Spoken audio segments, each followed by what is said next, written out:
Bismillahirrahmanirrahim. Assalamualaikum warahmatullahi wabarakatuh. Alhamdulillah wa syukrulillah wa la hawla wa la quwata illa billahil aliyyil azim. Assalatu wassalamu ala Rasulillah Sayyidina wa maulana Muhammadin ibn Abdillah wa ala alihi wa mawalah. Amma ba'd. Puji dan syukur marilah senantiasa kita sanjungkan kepada Allah. Salawat dan salam marilah senantiasa kita ucapkan dan kita lafazkan kepada junjungan kita Nabi Agung Nabi besar Muhammad SAW. Anak-anakku sekalian, insyaallah pada kesempatan kali ini kita akan belajar surah Al-Alaq, yaitu pembelajaran Al-Quran Hadis di semester 2 ini. Dan marilah kita mulai dengan bersama-sama membaca basmalah. Bismillahirrahmanirrahim. Sebagaimana seperti biasa, insyaallah dalam belajar surah Al-Alaq ini, kita yang pertama akan mengamati kemudian menggali informasi terkait surah ini. Selanjutnya pastinya kita akan membaca dan kemudian menghafalkannya. Jangan lupa membaca dengan makhraj, kemudian dengan ilmu tajwid. Selanjutnya setelah menghafalkannya, insya Allah kita akan menerjemahkan. Namun yang akan kita terjemahkan hanya ayat 1 sampai ayat 5.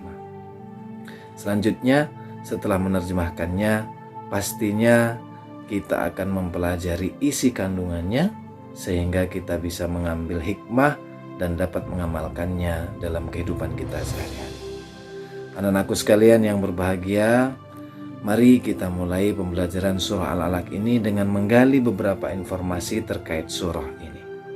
Yang pertama perlu kita ketahui bahwasannya surah Al-Alaq ini artinya diambil dari kata Al-Alaq, yaitu segumpal darah.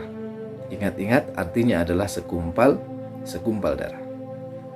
Kemudian surah Al-Alaq diturunkan oleh Allah sebagai wahyu pertama kali. Ingat-ingat, sebagai wahyu pertama kali dan sebagai bukti kenabian Nabi Muhammad Sallallahu Alaihi Wasallam. Jumlah ayatnya ada 19.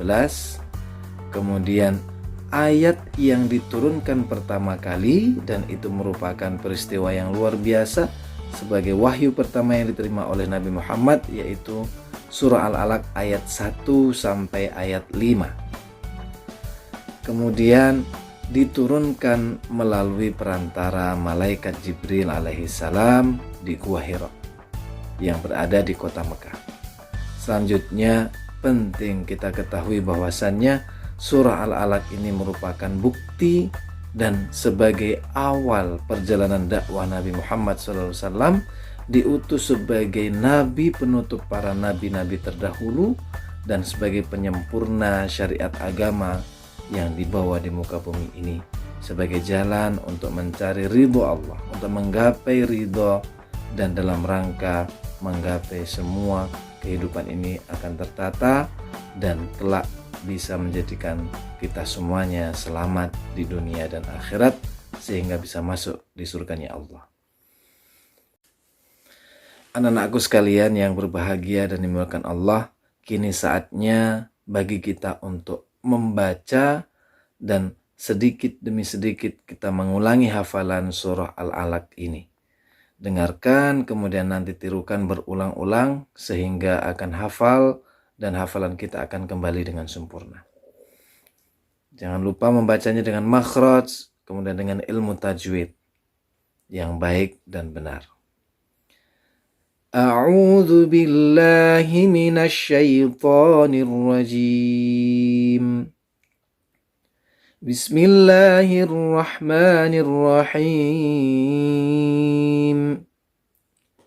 Iqra' bismi rabbikal ladzi khalaq. Khalaqal insana min 'alaq. Iqra' wa rabbukal akram. Alladzi 'allama bil qalam. 'Allamal insana ma lam ya'lam. Kalla innal insana layatgha an ra'ahu istaghna. Inna إلى ربك الرجعى أرأيت الذي ينهى عبدا إذا صلى أرأيت إن كان على الهدى أو أمر بالتقوى أرأيت إن كذب وتولى ألم يعلم بأن الله يرى كلا لئن لم ينته لنسفعا بالناصية ناصية كاذبة خاطئة فليدع ناديه سندع الزبانية كلا لا تطعه واسجد واقترب Sadaqallahul azim. Demikian tadi surah Al-Alaq ayat 1 sampai ayat 19. Perlu kita garis bawahi anak-anakku sekalian, ayat 1 sampai ayat 5 merupakan wahyu pertama kali yang diterima oleh Nabi kita Nabi Muhammad SAW sebagai bukti kenabian. Maka setelah ditunjuknya Nabi Muhammad SAW ini menjadi nabi penutup para nabi terdahulu, tidak akan pernah ada nabi setelahnya.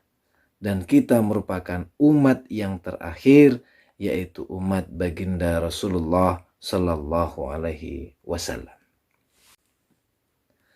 Anak-anakku sekalian yang dimuliakan Allah, kini saatnya kita untuk mencoba menerjemahkan ayat 1 sampai ayat 5. A'udzubillahi minasyaitonirrajim. Bismillahirrahmanirrahim.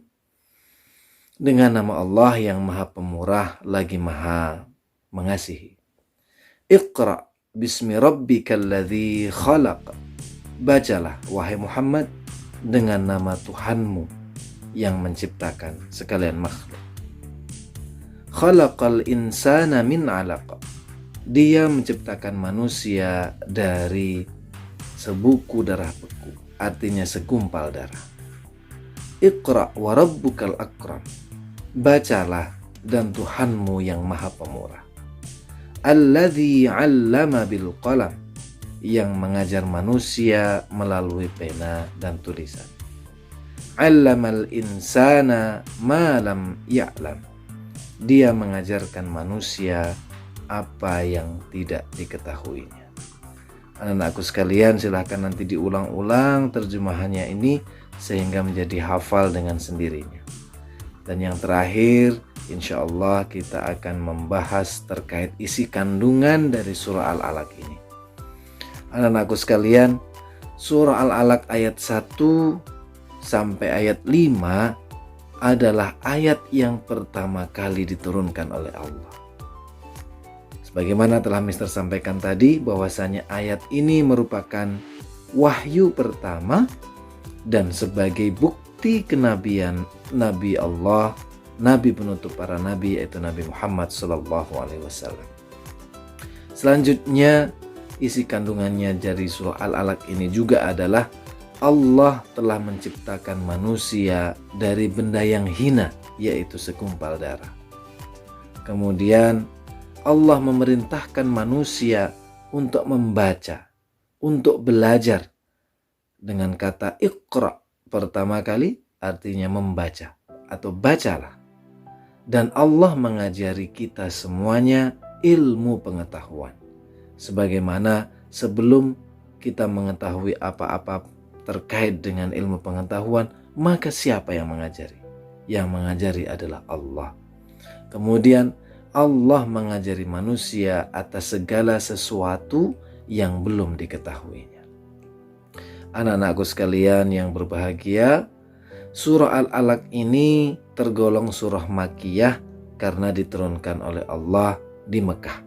Tepatnya ayat 1 sampai ayat 5 ini berada di Gua Hira saat itu, di saat Rasulullah berumur 40 tahun. Ayat 1 sampai ayat 5 merupakan wahyu yang pertama yang diturunkan Allah kepada Nabi Muhammad sebagai bukti kenabian beliau. Anak-anakku sekalian yang berbahagia, alhamdulillah kita telah belajar terkait surah Al-Alaq ini.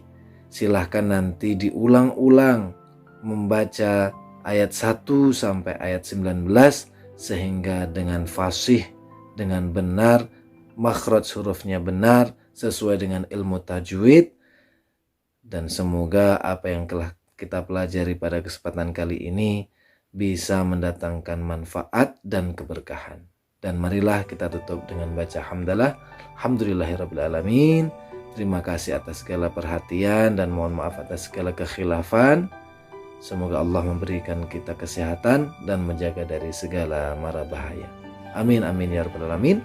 Wal afu minkum. Assalamualaikum warahmatullahi wabarakatuh.